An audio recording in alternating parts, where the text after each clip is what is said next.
ఈరోజు నేను రంగారెడ్డి జిల్లా మహిళా మోర్చా జనరల్ సెక్రటరీగా ఉన్న నేను ఇంత గౌరవప్రదమైనటువంటి స్థానంలో ఉన్న ప్రతి ఒక్కరికి కూడా జిల్లా మొత్తం మన్నెమరుడు అంటే తెలుసండి. అంతటి కష్టపడేటువంటి నేచరు తత్వం ఉన్నటువంటి మనిషిని ఒక్కసారి ఒక పని తీసుకున్నానంటే అది అయిపోయే వరకు నిద్రపోను. అటువంటి మనిషిని ఈరోజు నేను బీజేపీ పార్టీ నుంచి బయటికి వస్తుంటే నాతో పాటు ఒక 20-25 మంది మహిళలు అక్క మేము వస్తాం, మీరు తీసుకున్న నిర్ణయాన్ని మేము హర్షిస్తున్నామంటూ ఒక్క మహిళలు కాదండి, టోటల్ బీజేపీ పార్టీ నేతలు కూడా ఇవాళ గుండెల మీద చేసుకొని నేను చెప్పిన మాట అబద్ధమా నిజమా అనే విషయాన్ని తెలియజేయాలి. కార్పొరేటర్స్ కానీ మొత్తం ఎల్బీ నగర్ టీం అందరినీ కూడా అడుగుతున్నా నేను.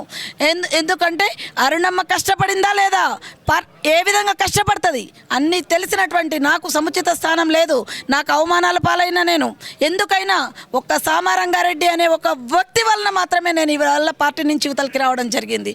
అండ్ నేను ఒక రాచరికపు వ్యవస్థ నడుపుతున్నా, నేను చెప్పిందే శాసనం, నేను చెప్పిందే ఇది అనేటువంటి వ్యవస్థ నడుపుతున్నటువంటి సామారంగారెడ్డి గారికి నేను ఈరోజు క్లియర్గా చెప్తున్నా, ఇంకా ఆ సామారంగారెడ్డి గారు చెప్పే మాటలు ఎక్కడ నడవండి. అందుకే ఆయన ఓడిపోయిండు.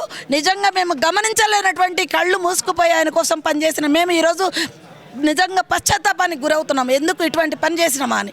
ఈరోజు రేవంత్ రెడ్డి అన్న సమక్షంలో మేము ఎందుకు జాయిన్ అయినామంటే, ఒకటి అక్కడ మీరు జై శ్రీరామ్ అన్నారు, రాముడు అన్నారు, దేవుడు అన్నారు, ఇవన్నీ అని అన్నటువంటి మీరు ఈ పార్టీలోకి ఎలా వచ్చారు అని మీరు అడిగితే మీ అందరికీ కూడా నేను సమాధానం చెప్తున్నా.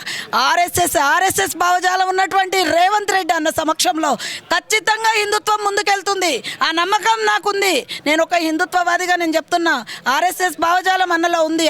అన్న ఆర్ఎస్ఎస్ వ్యక్తే అయినప్పటికీ కూడా ప్రతి ఒక్క వ్యక్తిని అంటే మన మతం మనం కాపాడుకోవడంతో ఇతర మతస్థులకు కూడా మనం గౌరవం ఇవ్వాలి అనే విధానంతో వెళ్ళమంటాడు.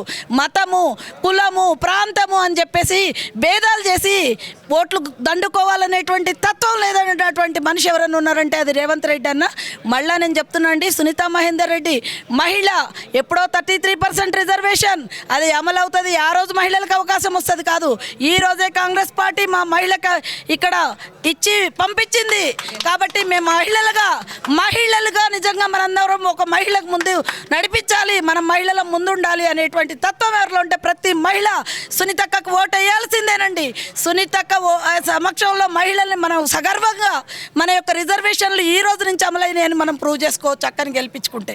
అది నేను ప్రతి ఒక్కళ్ళకు కూడా చెప్తున్నానండి.